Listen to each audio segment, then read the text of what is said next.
not truly assess the measure of God, in whose grip the whole earth will be on the day of resurrection, and in whose right hand the heavens will be folded. Glorious is God, transcendent beyond any association they make. And the trumpet will be sounded, and those in the heavens and those on earth will faint, excepting whoever God will. Then it will be sounded again, and now they will be standing expectant.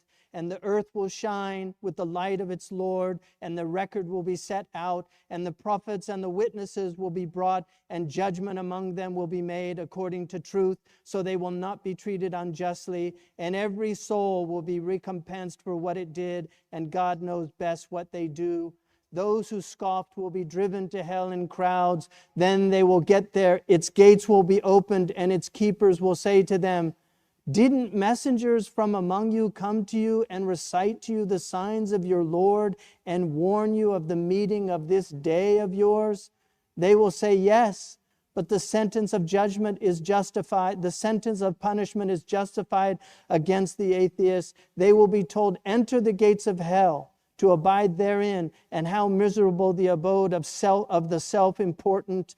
Those who were conscious of their Lord will be conveyed in crowds to the garden. When they arrive, its gates will be opened, and its keepers will say to them, peace upon you, you have been good, so enter herein to abide. And they will say, praise be to Allah who has fulfilled the divine promise to us, giving us the earth as an inheritance. We can live in the garden wherever we wish, and how excellent the reward for workers. And you will see the angels surrounding the throne, praising God, and judgment among them will be made with true justice, and it will be said, Alhamdulillahi Rabbil Alameen. Allahu Akbar. Allahu Akbar. Subhanallah. Subhanallah. You know, Alhamdulillah, this month's such a blessing, and may Allah, inshallah, inspire all of you to just make a commitment to this book, to study it, to learn it, to reflect on it, to try to apply it in our lives. This book is so extraordinary, and one of the great scholars, Thabit al-Bannani, he said, كابدت القرآن 20 سنة ثم تمتعت به 20 سنة. I struggled in this Quran for 20 years, and then I was just in absolute pleasure for 20 years with it. One of the great scholars, and Ibn Abbad al-Rundi mentions this in his Sharh of the Hikam, he says that initially he had difficulty with the Quran, but then he said, I began to experience it as if the Prophet ﷺ was revealing it to me.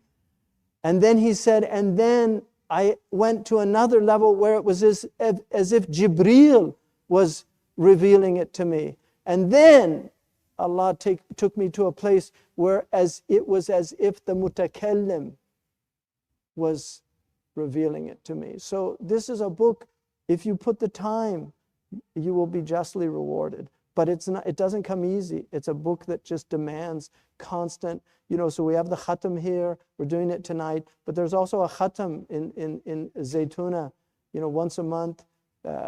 For those of us who are doing it 40 days, the Prophet was asked about reciting the Quran. He said, Kam akhtam al-Quran. Amr ibn al-As, Abdullah ibn Amr asked him. He said, in one riwayah, 40, every 40 days. That's the Nasr al-Dar'i, which is done here in this masjid. And then he said, Atiqu afdala min dhalika, I can do more than that.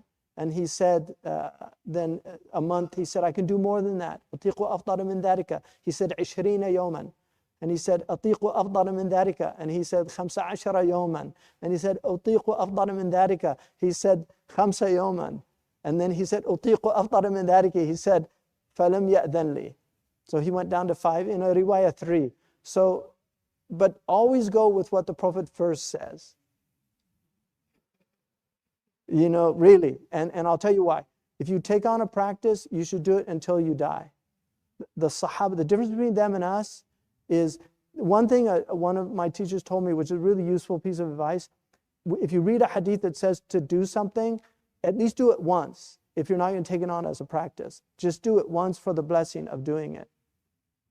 But if you take on a practice, don't leave it. The Prophet said, "Man ta'allama ar-rimaya thumma tarakaha faqad asa Abul Qasim." If you learn archery and then you give it up, then you've disobeyed Abu al-Qasim. Al-Bukhari, one of his companions, he used to do archery every morning. Imam al-Bukhari, every morning. 20 years, one of his companions with him, he said, in 20 years, I never saw him miss the target once. And that's how he was with the hadith, sahih. He always hit the target. So if you're able to, just take, do, if you can do, if all you do is Yasin and Waqi'ah, if what you do is Yasin and Waqi'ah, Allahu Akbar. Mulk also, the Prophet said 30 ayahs I wish was in the heart of every believer. The munjiyat are really also Sajda, Yasin, Dukhan, Waqi'ah, Bayyinah, Allahumma salli ala Sayyidina Muhammad. There's 7 the munjiyat surahs, Al-Balad. And then also, but if you can do a juz in the morning and juz in the evening, or a hizb in the morning, hizb in the evening, then try to do that. If you just do half a page a day, just make a practice. Khairul a'mal adwamaha wa in qal. So make this a niyyah for this month. Alhamdulillah, always you should be increasing, even if it's a little bit, just add something on. Ramadan should be a time where you assess your practice and try to add something on for the coming year. Just commit to 1 or 2 things and then do them. Inshallah, may Allah give you all tawfiq, may Allah bless you, increase you, elevate you. I really hope that those watching, we need help to build. We're trying to build an institution. It's a difficult time. It's a very, unfortunately, we've seen, things happening. It's a difficult time. Nobody knows where everything's going, but Shaitan swore an oath. لَقَدْعَنَّ لَهُمْ صِرَاطَكَ الْمُسْتَقِيمِ ثُمَّ لَآتِيَنَّهُم مِّن بَيْنِ أَيْدِيهِمْ وَأَرْجُلِهِمْ وَعَنْ أَيْمَانِهِمْ وَعَنْ شَمَائِلِهِمْ وَلَا تَجِدُ أَكْثَرَ النَّاسِ شَاكِرِينَ. So Shaitan swore an oath, I'm going to sit in wait for them on this straight path of yours. I will sit in wait. And he said, I will come to them in front of them. I will come to them وَمِنْ خَلْفِهِمْ مِنْ بَيْنِ أَيْدِيهِمْ وَمِنْ خَلْفِهِمْ, in front of them and behind them, on their ayman, on their right side, on their left side. And you will find most of them are ingrates. That's what he swore, that oath. He didn't say I will come over them or under them. Because if you're aligned with Allah, Shaitan has no access to you. So just be aligned with Allah subhanahu wa ta'ala. Have vertical alignment with Allah subhanahu wa ta'ala, and Shaitan has no access to you. Stand in prayer and in sajda, he can't get you. Yeah. He actually flees when the prayer comes,